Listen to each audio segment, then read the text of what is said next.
Hello, how's it going, everybody? Today we're going to be jumping into Proverbs chapter 27. So let me get the text up on screen here for you. So let's jump right into this because it's continuing on with what we've been talking about, right? Solomon giving advice to his son or his children, and he's been giving a lot of these different sayings, little tips. Each verse has been like little tips. So let's jump right back into that.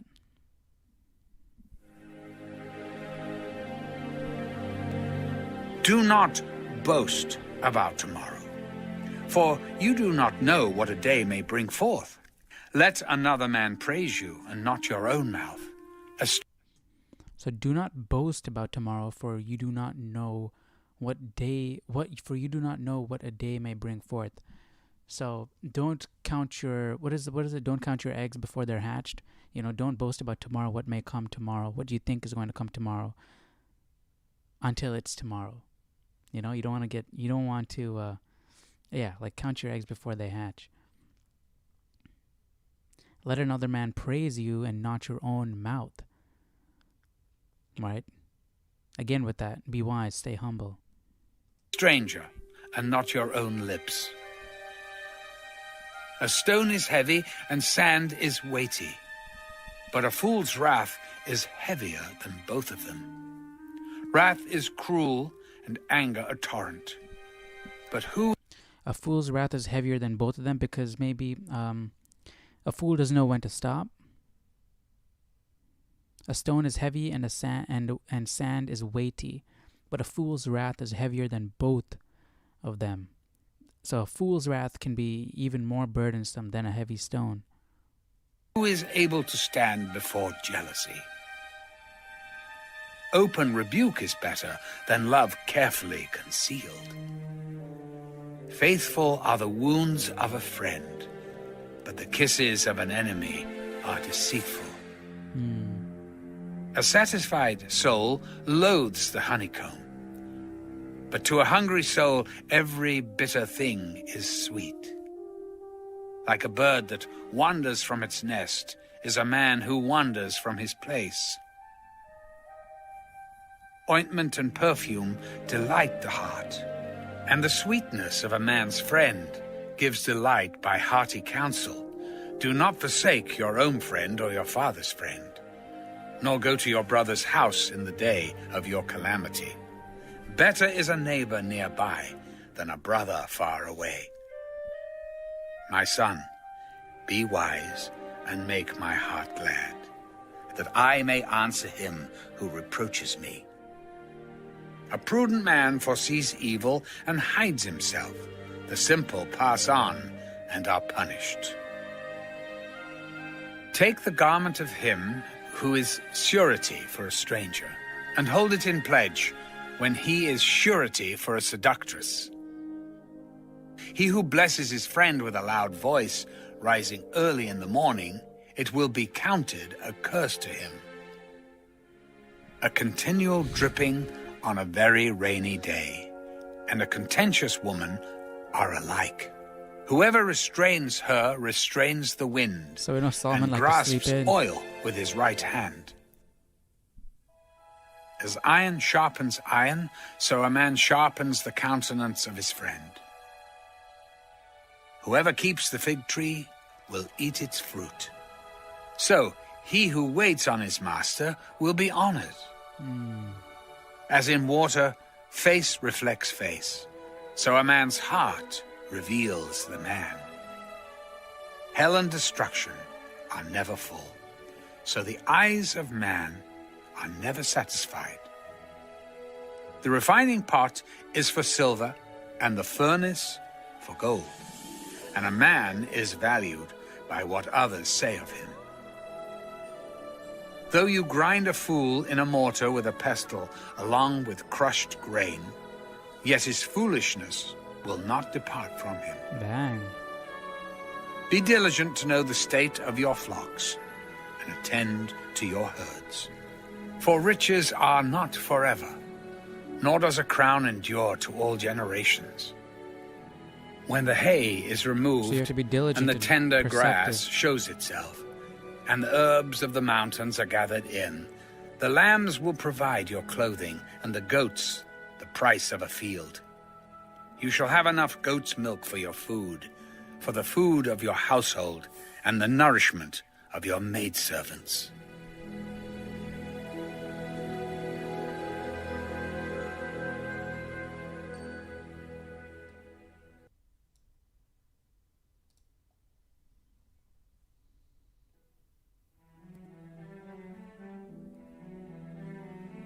The wicked flee when no one pursues, but the righteous are bold as a lion. Why are they bold? Because they have that faith, right? The wicked flee when no one pursues, so they're always, looking around, and it's like the story of Gideon, right?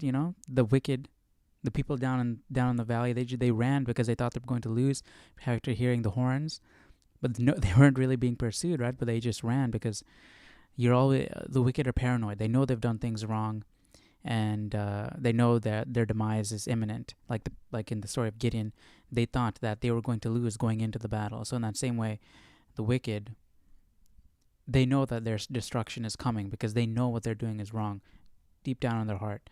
So they flee when no one pursues. They're always looking over their shoulder. But the righteous are as bold as a lion because they have nothing to hide. They're honest through and through. They're honest with themselves and they're honest with God. Because of the transgression of a land, many are its princes. But by a man of understanding and knowledge, right will be prolonged. A poor man who oppresses the poor is like a driving rain which leaves no food. Those who forsake the law praise the wicked, but such as keep the law contend with them. Evil men do not understand justice, but those who seek the Lord understand all.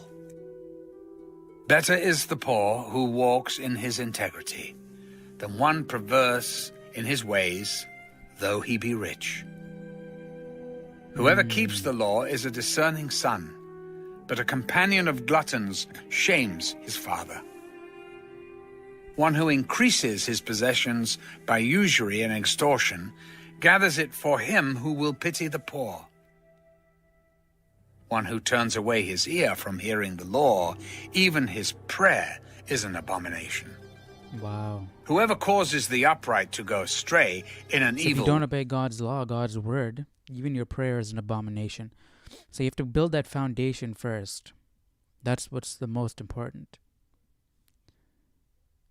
Because if you're not following God's word and you're not heeding it, then you don't respect God, you don't fear God. And if you don't fear God, then you're not walking the righteous path. And if you're not walking the righteous path, you're on the path of the wicked. So your prayer is an abomination. Dang. Way, he himself will fall into his own pit, but the blameless will inherit good.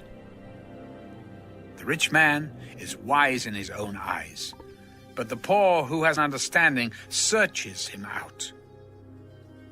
When the righteous rejoice, there is great glory, but when the wicked arise, men hide themselves. He who covers his sins will not prosper, but whoever confesses and forsakes them will have mercy. Happy is the man who is always reverent, but he who hardens his heart will fall into calamity. Like a roaring lion and a charging bear is a wicked ruler over poor people. A ruler who lacks understanding is a great oppressor. But he who hates covetousness will prolong his days. There's a difference between being bold like a lion and being a roaring lion. You don't want to just frighten your people, just to rule over them by fear, like a roaring lion or a charging bear. There needs to be some tact, some understanding. But he who hates covetousness will prolong his days. A man burdened with bloodshed will flee into a pit. Let no one help him. Whoever walks blamelessly will be saved, but he who is perverse in his ways will suddenly fall. I don't like the word blamelessly, because if you're blameless and you've done nothing wrong, so how can you be you're a saint? Whoever walks blamelessly will be saved. Maybe they're talking about because Solomon acted as judge, right, due to the wisdom God gave. So is he talking about certain instances, like you're blameless in the situation, or you're blameless completely? There's no black spots on your heart for like your entire life. Like how that's not possible. We're all human, you know. Whoever walks blamelessly will be saved, but he who is perverse in his ways will suddenly fall. We can't be blameless, you know. Everybody does something wrong, you know. We're not perfect. So I think maybe speaking blameless from a king's perspective, a top-down perspective. Maybe like according to the law, you're blameless. You haven't done anything wrong in that regard. But people think things. People do things in the privacy of their home. People aren't perfect, you know. So the word blameless is interesting. We've been using the word blameless like this in the same way since Job, right? Where God said that Job was blameless. Where so at that time I was thinking like, okay, so Job hasn't done anything wrong, and he that's why he was confused, right? He was getting all this punishment, right? Losing his family, his wealth and everything, getting boils all over himself, and he was not sure why, because he was blameless. So what sin has he committed that that he's getting this punishment? So maybe we should strive to be blameless, but maybe we're not going to be blameless, because why else would Jesus come down and die for our sins? That would inherently mean that we are sinful, right? We're not perfect. So that's interesting. The usage of the word blameless. What do you guys think about that? Whoever walks blamelessly will be saved, but he who is perverse in his ways will suddenly fall. What do you guys think about that? He who tills his land will have plenty of bread, but he who follows frivolity will have poverty enough. A faithful man will abound with blessings, but he who hastens to be rich will not go unpunished. To show partiality is not good. So notice how it says, a faithful man will be abound with blessings, but he who hastens to be rich will not go unpunished. So by saying hastens to be rich, why is that tied with being faithful, right? Because we talked about this yesterday, right? You don't want to compromise your beliefs and turn to wicked ways in order to gain riches, right? You have to stay faithful, stay on the righteous path, stay following God, and you will obtain your blessings that way. Don't be hasty, and right? Don't be hasty to obtain riches. But he who hastens to be rich will not go unpunished, right? And that's contrasting with being faithful. So I'm assuming that by being hasty, they're saying, okay, we don't want to follow this proper way. We will be hasty and use whatever means necessary to obtain our riches. So don't do that. Because for a piece of bread, a man will transgress. A man with an evil eye hastens after riches and does not consider that poverty will come upon him. He who rebukes a man will find more favor afterward than he who flatters with the tongue. Whoever robs his father or his mother and says, "It is no transgression," the same is companion to a destroyer. He who is of a proud heart stirs up strife, but he who trusts in the Lord will be prospered. He who trusts in his own heart is a fool, but whoever walks wisely will be delivered. He who gives to the poor will not lack, but he who hides his eyes will have many curses. When the wicked arise, men hide themselves, but when they perish, the righteous increase. Wow. How many times we do that? We hide our eyes, like, driving down the street and you see people on the side of the street asking for money, and I do that. I shouldn't do that. Like, you don't look at them. Yeah, man, that's messed up. Yeah, I should change that.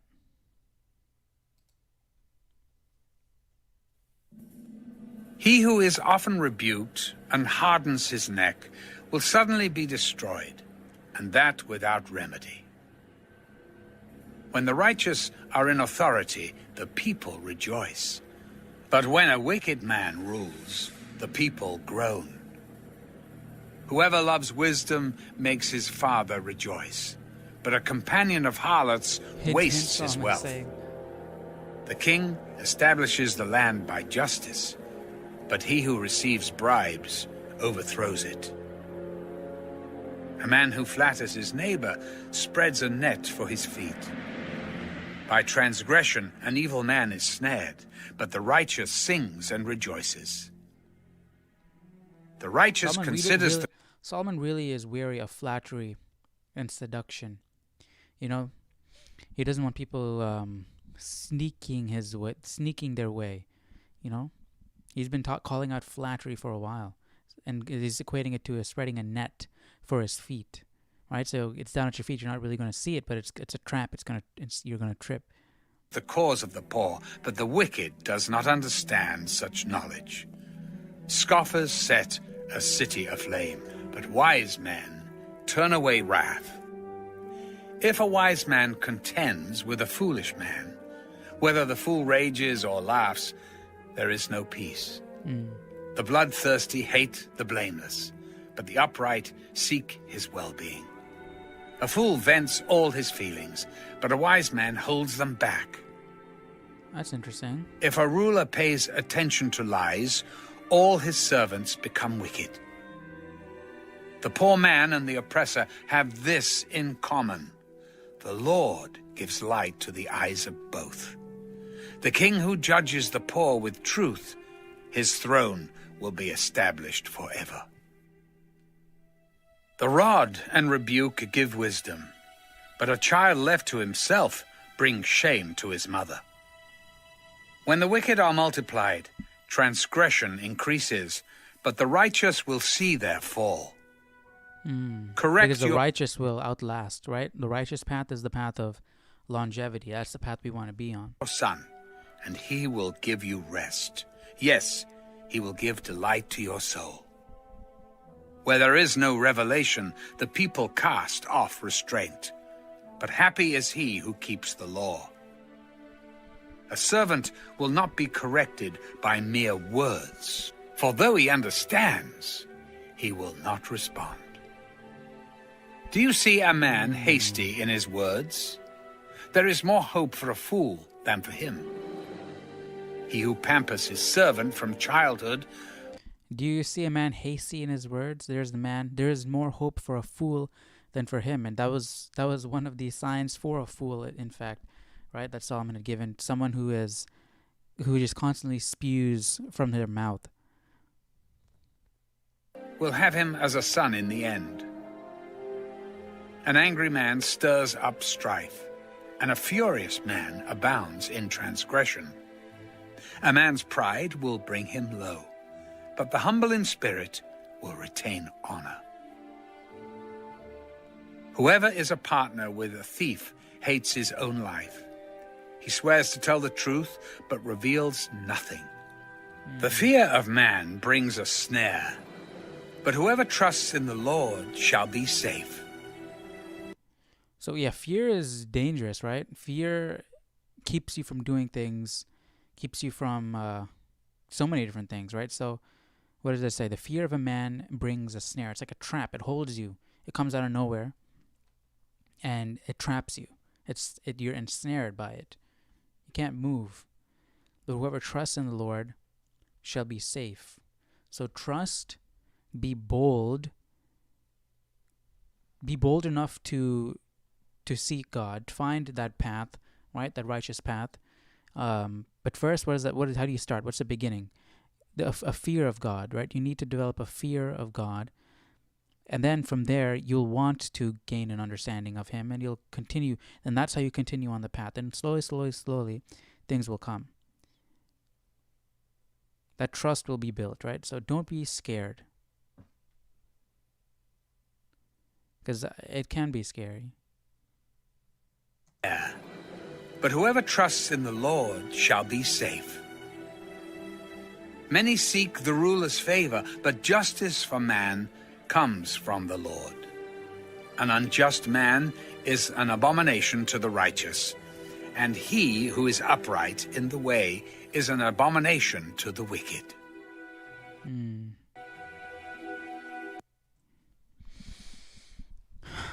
Well, that's gonna be it. Today, this was good. We had some actually pretty deep ones today. Some things that you can like really take time and reflect over, because all of these little sayings are it pretty much boils down to two paths, right? There's a wicked path and there's a righteous path, a good path and a right path. A path that leads to wisdom, a path that leads to foolishness, a path that's godly and one's ungodly, right? So all of these things that Solomon is saying are pretty much, hey, do this, don't do this. If you do this, this will happen. If you don't do this, this will happen, and explaining why. So you can take these things and it really, like, especially like right here, the fear of a man brings a snare, but whoever trusts in the Lord shall be safe. Things like this, like, they sound like obviously I know that, but it's a lot of these fundamental things that we have trouble with, right? Because this is a very simple thing, right? Two paths. One is good, one is bad. Obviously take the good path. But so many of us trip and fall, and we detour instead of walking in the straight and narrow. So even the simplest things we mess up. So sometimes it's good to reaffirm these things, right? Just to get that reformation, that reminder. So it's good. So yeah, there's a lot of good stuff in this today, actually. But hope you guys enjoyed it. Tomorrow we'll jump into I think that's gonna be our last day in Solomon, 30 in Proverbs 30 to 31, and then we'll jump into Ecclesiastes. So hope you enjoyed today's reading. Tomorrow we'll jump into that, and hope you have a great rest of your day. I'll see you tomorrow. Take care. Bye-bye.